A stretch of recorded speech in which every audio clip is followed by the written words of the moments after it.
Pemirsa iNews TV dalam program Cahaya Kalbu, kembali lagi bersama saya Kudi Novianto dalam program Cahaya Kalbu yang hari ini akan membahas tentang sehat dalam berpuasa berkaitan dengan kesehatan jiwa. Bersama narasumber kita Ibu Muripah Damayanti. Ibu, tadi panjang lebar Ibu sudah membahas ya kan. Barangkali tadi karena jeda iklan boleh dilanjutkan kembali Ibu. Ya. Silakan. Baik, jadi memang di 1 bulan di antara 12 bulan memang Allah menurunkan mukjizatnya bagi kita, di mana pada saat bulan Ramadan kita akan mengendalikan semua apa yang terjadi, apa yang terbiasa dalam diri kita. Contoh, misalnya tadi saya sampaikan, misalnya seperti seseorang yang temperamen, pada saat kita berpuasa bulan Ramadan ini, menjaga bagaimana dia tidak mudah temperamen atau dengan labil seperti itu. Nah, misalnya seperti bergibah tadi saya sampaikan mau biasa ketemu curcol lah ya.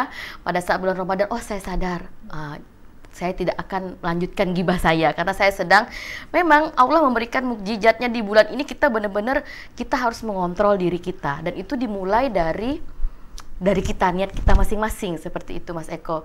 Jadi memang, dan disitulah kita Allah memberikan mukjizat bahwa pada bulan Ramadan kita dibuat bahagia dengan meningkatnya hormon tadi, endorfin tadi, kemudian pelepasan senyawa tadi, senyawa BDNF ya, BDNF ya, itu adalah senyawa yang akan mengontrol depresi kita, mengurangi depresi, dan juga bagaimana mengurangi stres kita dengan keseimbangan dari hormon kortisol. Jadi Allah itu sudah mengatur yang luar biasa antara fisik dan mental ini, benar-benar terkaitan di dalam bulan Ramadan ini. Sehingga begitu setelah Ramadan, bahagianya tambah lagi berkali-kali lipat karena kita sudah melewati cobaan ini dan bisa mengelolanya gitu. Baik, Mas Eko. Berarti double jadinya gitu. Tergantung bagaimana kita mengambil hikmah daripada bagaimana kita berpuasa di bulan suci Ramadan ini dan mengaitkannya terhadap kesehatan kita. Berarti semakin kita berpuasa seharusnya kita muhasabah diri, Bu ya. Betul. Dan dengan muhasabah diri, menyadari kesalahan, semakin cooling down, kemudian flashback atas kesalahan-kesalahan yang sudah dilakukan ke depan untuk menjadi lebih baik, kira-kira begitu. Nah, baik, tadi kita mengawalnya dengan membuka melalui pembahasan keterkaitan antara puasa dan kesehatan jiwa. Tapi kita belum menginformasikan nih kepada pemirsa kita di rumah. Sebenarnya Ibu sebagai pengajar di salah satu perguruan tinggi swasta, barangkali nanti boleh dijelaskan di universitas mana, kemudian aktivitasnya dan mengajar apa sih sebenarnya Ibu? Barangkali nanti pemirsa kita di rumah ingin konsultasi lebih jauh misalnya. Silahkan. Baik, untuk saat ini saya masih sebagai dosen di Universitas Muhammadiyah Kalimantan Timur, dan kebetulan di prodi ilmu keperawatan ya. Di prodi ilmu keperawatan pun spesifik area saya adalah di keperawatan jiwa. Nah, pada saat ini pun Universitas Muhammadiyah Kalimantan Timur itu mempunyai klinik pelayanan dan penelitian kesehatan jiwa masyarakat yang dibuka untuk secara umum. Jadi masyarakat itu boleh datang ke klinik ini, di mana klinik ini nanti akan memberikan konsultasi masalah jiwa ya. Kemudian masyarakat yang enggan ke rumah sakit jiwa, kan kalau ke rumah sakit jiwa kayaknya saya nggak gila gitu kan ya. Ya.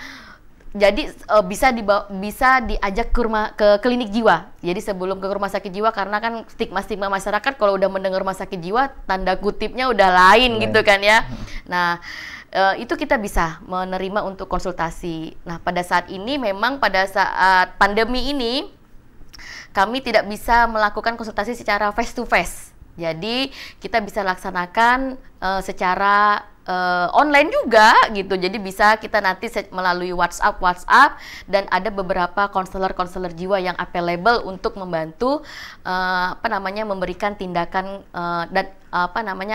memberikan tindakan dan juga arahan apa yang harus dilakukan bagi masyarakat yang ingin berkonsultasi jiwa. Gitu Mas Eko. Dan ini berbayar atau seperti apa Ibu?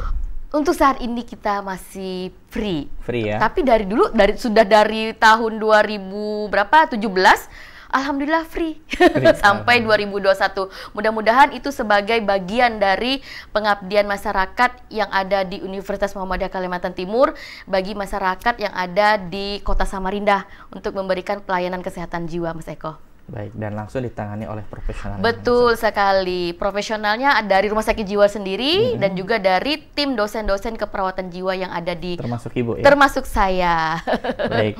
Nah, Ibu, tadi kita sudah berkenalan tentang profiling Ibu, kemudian nanti ajakan untuk masyarakat yang ingin berkonsultasi juga tadi sudah kita perbolehkan. Kembali ke tema inti kita pada hari ini. Nah, tadi Ibu sudah memberikan secara garis besar melalui teori puasa dan kesehatan jiwa. Lantas, boleh tidak Ibu memberikan contoh dari Ibu sendiri? Dalam rangka berpuasa ini biasanya Ibu mengisi dengan aktivitas seperti apa? Kemudian yang mudah-mudahan nanti dari pembelajaran kegiatan Ibu tadi memberikan inspirasi untuk masyarakat kita di rumah bahwa sesibuk-sibuknya kita bekerja sembari berpuasa atau walaupun kita berpuasa kita tetap mampu menjadi pribadi yang produktif. Ya, silakan, Ibu. Betul sekali. Nah, salah satu juga keunggulan puasa, kita bikin nyenyak tidur. Ya. Kenapa Mas Eko? Gimana Bu? Kenapa? Karena kita habis tarawih udah ngantuk. Karena nanti kita akan buka akan sahur lagi di pukul 3 sampai jam 4 lah ya, jam 4 sebelum itu. Nah, sepertinya 24 jam itu nggak cukup bagi kita.